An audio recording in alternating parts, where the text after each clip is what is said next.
Hey, welcome back to the Disney Plus Everyday Challenge, and today we have the sign of Zorro. You know what the sign of Zorro is? It's the Z. Um, this is a number of things in one. It is a classic. It is a movie that was released in 1960 in the U.S., but is actually released elsewhere in 1958. But it's also a compilation of 8 episodes of the Disney Zorro TV series. So I only noticed it about partway through where I'm like, this feels episodic.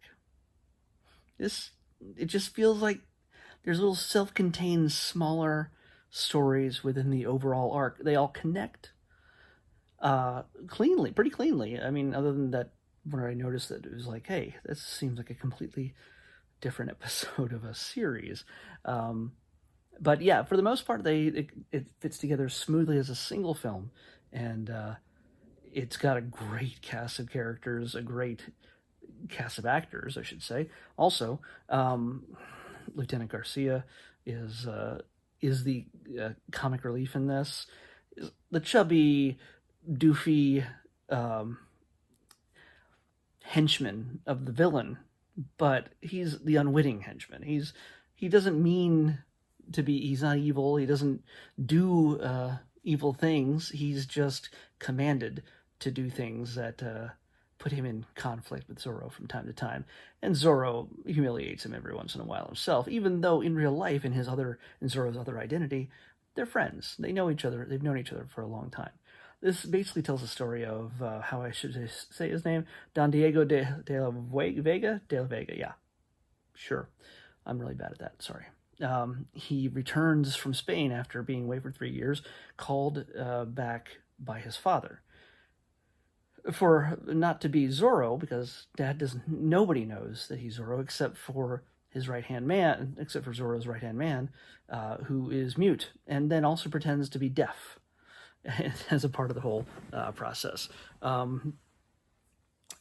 So yeah, they basically return and they realize that the reason why Dad has written to him to have him come home was just to say, hey, look, things are bad here in Los Angeles, in this pueblo of Los Angeles, and we things are getting bad, just getting bad, and he's not asking for his son's help because he doesn't know he's Zorro, but they figure they can get anybody they can just to fight against this guy. What's his last name? Why can't I say his name? Monasterio. Commandant Captain Monasterio. So yeah, Monasterio also great bad guy. He's dashing and handsome, but he does know how to do a little bit of a comedic beat, especially when he's working back face to face with Lieutenant Garcia, and also with Zorro and Zorro's alter ego. So it's there's a little bit of great dialogue exchanges between the characters. You'd figure it would be dated, that it wouldn't the humor wouldn't translate to today's because it's in black and white and it's old timey.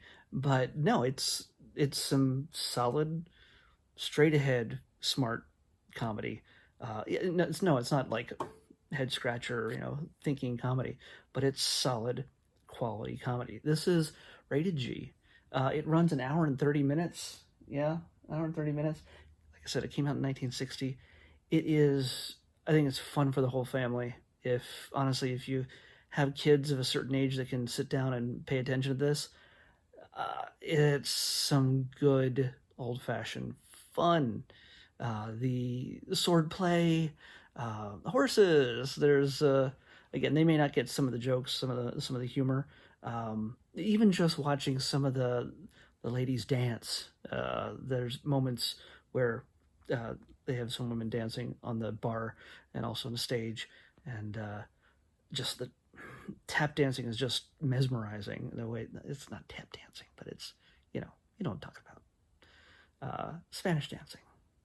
So yeah, it's in almost every way. This is one of the reasons why I love that I'm doing this, because honestly, out of all the stuff on Disney Plus, if I would have spent I paid for 3 years up front, okay?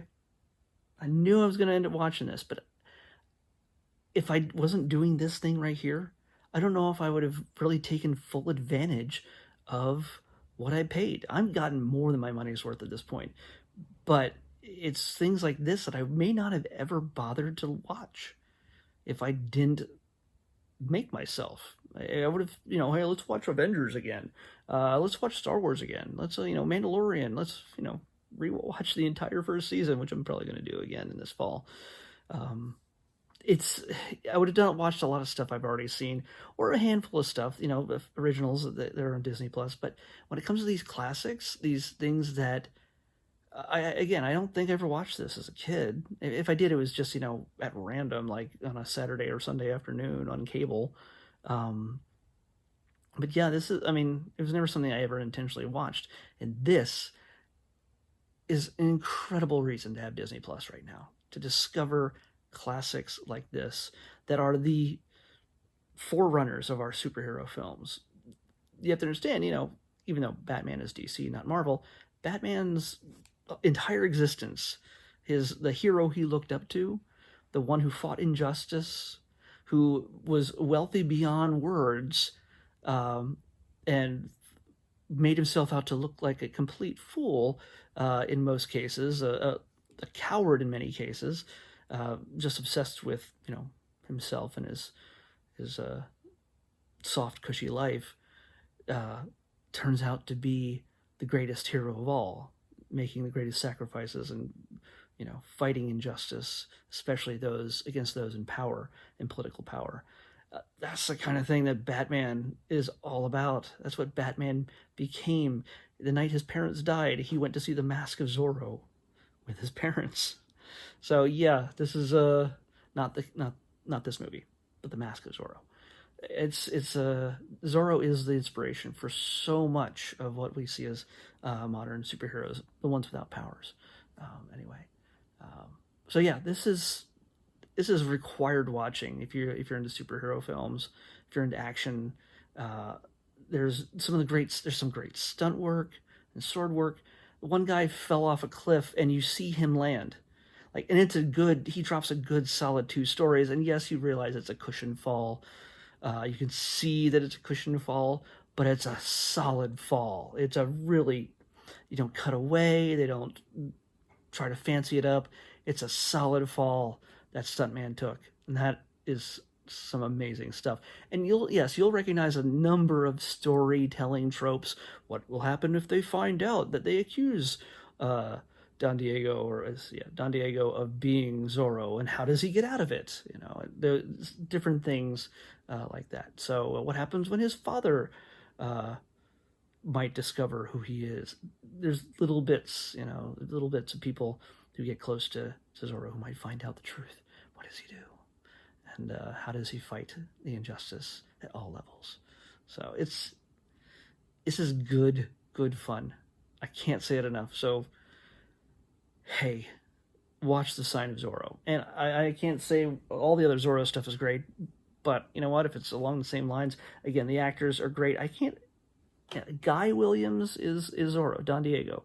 Guy Williams, I don't know if there's a whole lot of actual Latin people performing these roles. Again, it was the 1950s when this was made, so who knows? But everybody in this cast that I saw, the acting for the supporting characters is not that great. I'll admit that. It's very much read the lines, read more lines, and it's not good. But the leads, everybody just knocks it out of the park, and it's amazing. So worth your watch if you've got Disney Plus, which you should, or otherwise why are you watching this? This is one of the first things you should watch. Seriously, not kidding. Yeah, there's plenty of Frozen, Star Wars, and Captain America and everything else, but dang, Zorro. Can't say it enough. All right, let's pick tomorrow's. 409. I think we may have had this one. Come on, 409. And number seems familiar. No, we didn't. You know what? We did not have this.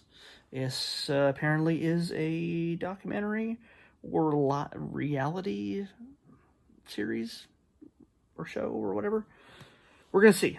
Can't tell by the title, but it's called Paris to Pittsburgh. 409 Paris to Pittsburgh. All right, well, let's check that out. See what that's all about. Paris to Pittsburgh on the Disney Plus Everyday Challenge tomorrow. I'll see you then.